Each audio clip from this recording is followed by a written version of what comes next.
What's going on, everyone? Welcome back into the channel. So we're coming off a nice Green Bay Packers victory in Week 11 over the Los Angeles Chargers, 23-20, putting the Packers now at 4-6 on the season, heading into Thursday against Detroit. So as always, in today's video, we're going to go over and break down, look at all the PFF grades for the Green Bay Packers on both offense and defense from this Chargers game. I do this type of video breaking down the PFF grades after every game, win or loss, every week. So if you do like this sort of thing, go down and click like so I know to keep making these type of videos. And if you want more Packers news analysis and updates every single day, you'll find it all here right on this channel. So if that does interest you, go down and click subscribe. There are a lot of very interesting grades in this week's episode, so stay tuned. But before we dive into the video, I want to give a big shout out to today's video sponsor, Manscaped. Gentlemen, our friends over at Manscaped have been working night and day to bring you a below-the-waist grooming experience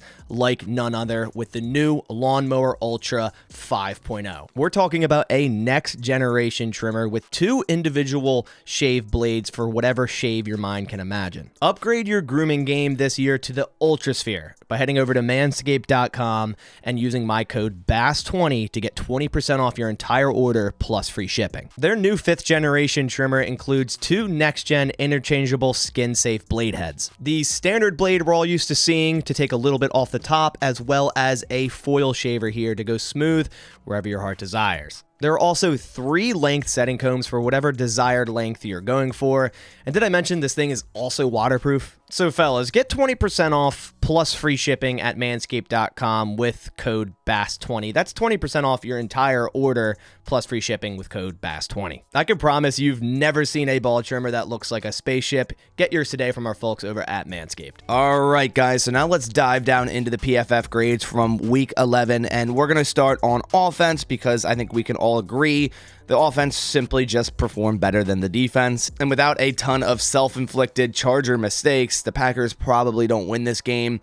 The defense didn't play too hot when you factor in all the wide open touchdowns the Chargers dropped and the deep route that Quentin Johnson dropped late in that game that could have gone for a touchdown. So we're going to start on the offense today, and let's bring up the screen here, and at the top of the list, we see Tay Wicks. I mean, how many times have we talked about Tay Wicks in the past 4 to 5 weeks and how he needs to keep getting more snaps? And I believe he actually did get more snaps today, and he had a 76.1 overall grade, and he was the highest graded Packer on offense. So he had actually less snaps this week, which is still crazy to me because he's proven that he should get more snaps, at least 30 a game.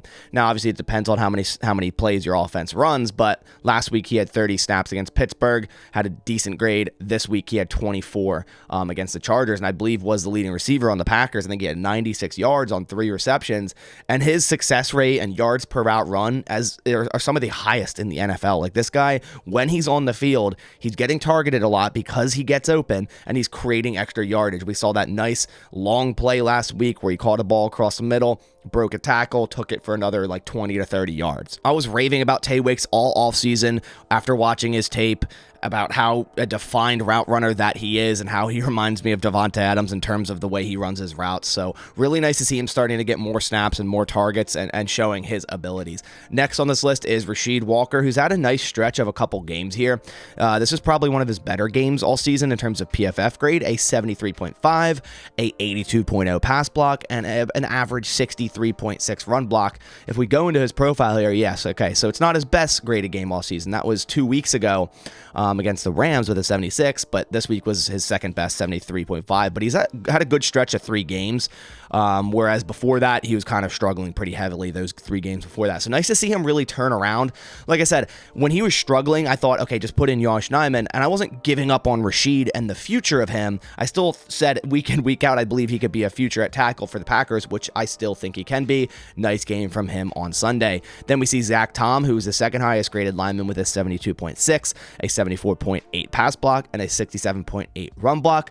Romeo Doubs, man, what a game from Romeo Doubs. That one touchdown catch, just completely strong hands, just nabbed it away from the defender. He continually makes contested catches look way easier than they should be.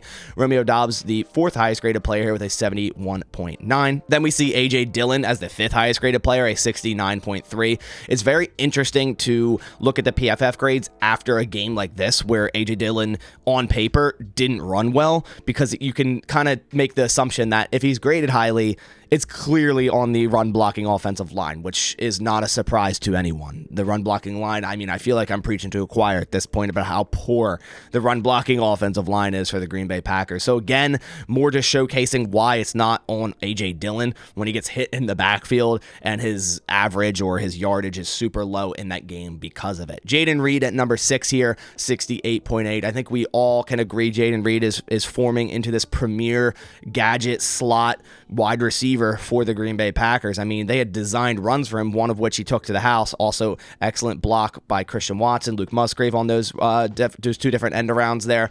So good job for those guys. But Jayden Reed, man, they're just doing so much with him in this offense. And I was saying it all preseason and whatnot. They're going to use him in a multitude of different ways out of that slot, as their motion guy, out of the backfield sometimes, as a traditional slot. And they've been doing exactly that.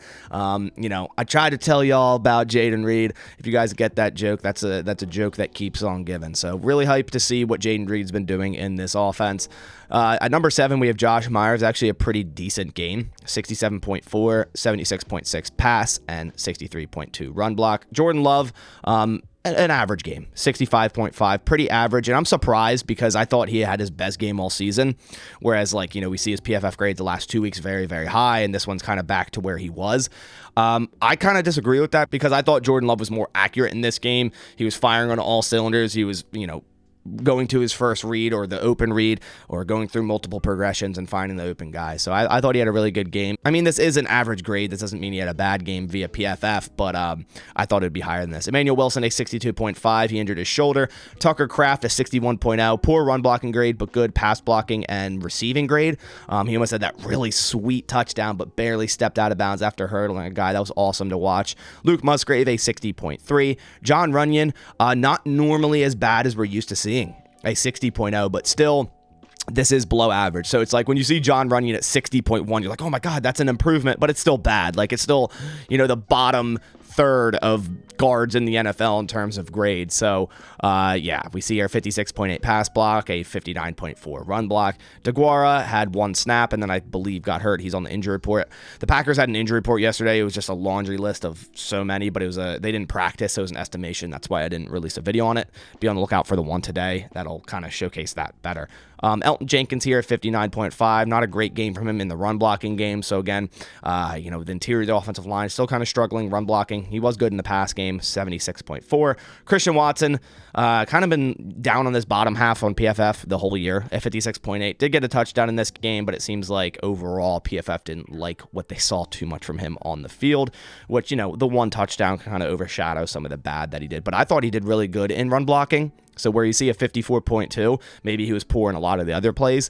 But like I said, that one Jayden Reed touchdown, he sealed that edge perfectly. Malik Heath, a 56.1. Again, with blocking. We see pass blocking at 28.5. He flattened Khalil Mack on a play. He came in and put a chip block on Khalil Mack and threw him on the ground. So crazy to see such a low grade here.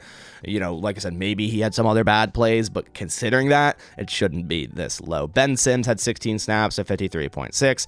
Josh Nijman had 31 snaps. So it looks like Rasheed Walker had 41. Josh Nijman had 31. Total lineman snaps was 72. So they kind of split them. And Josh Nijman was the lesser of the two in terms of grade with a 52.1.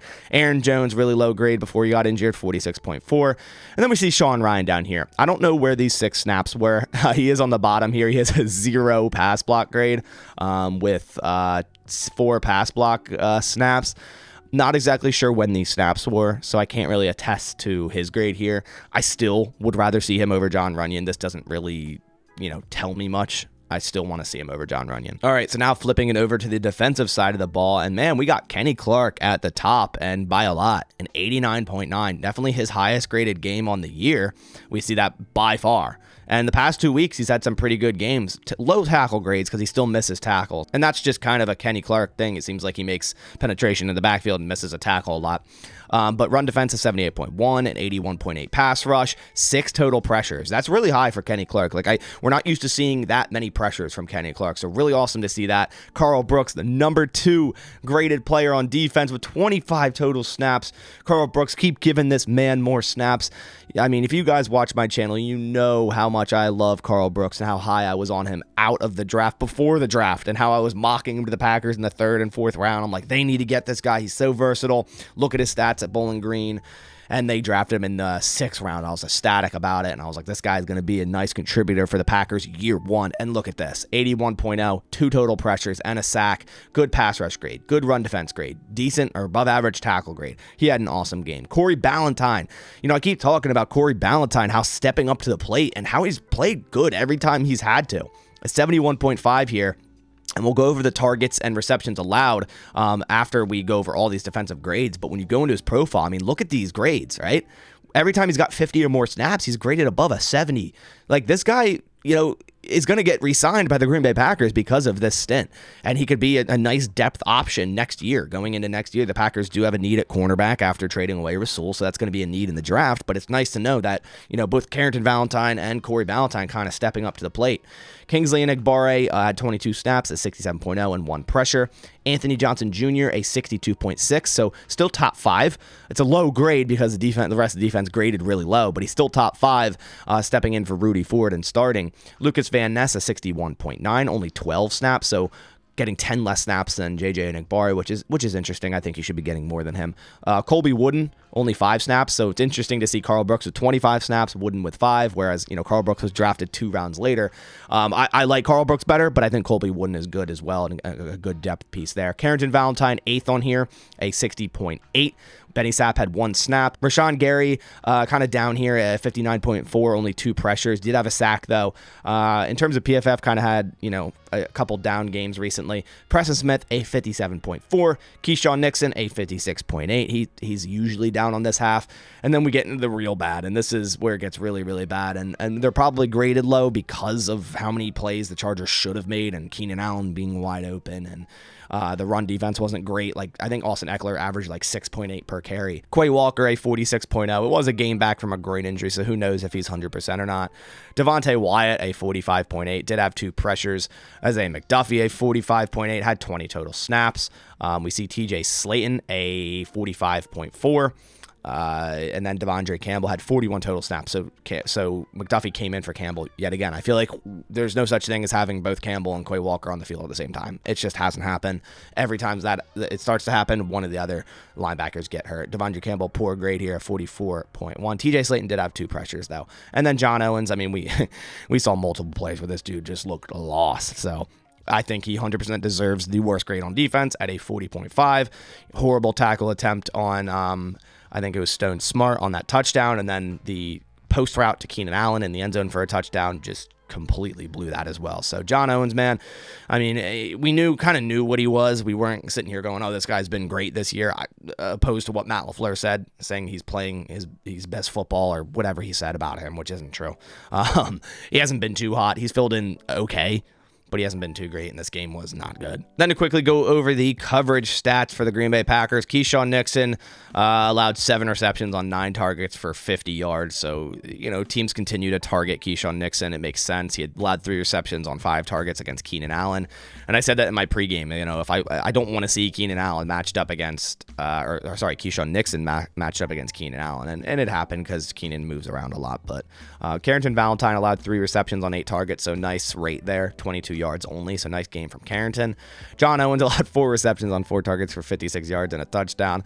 Quay Walker allowed 3 receptions for 66 yards. Corey Ballantyne allowed 1 reception on 4 targets for 17 yards. And you see the guys he covered. Keenan Allen had a decent grade, but he allowed 1 reception on Keenan for 17 yards. But Quentin Johnson got targeted twice.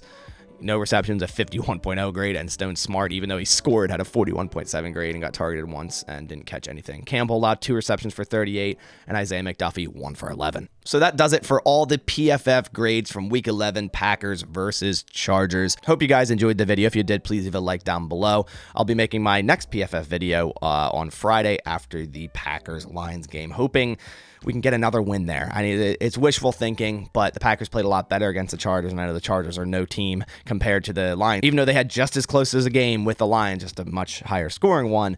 But I think it's going to be a lot more competitive and a lot closer game than the last time the Packers played the Lions. But I'll catch you on the next one. Thanks for watching, and as always, go Pack Go.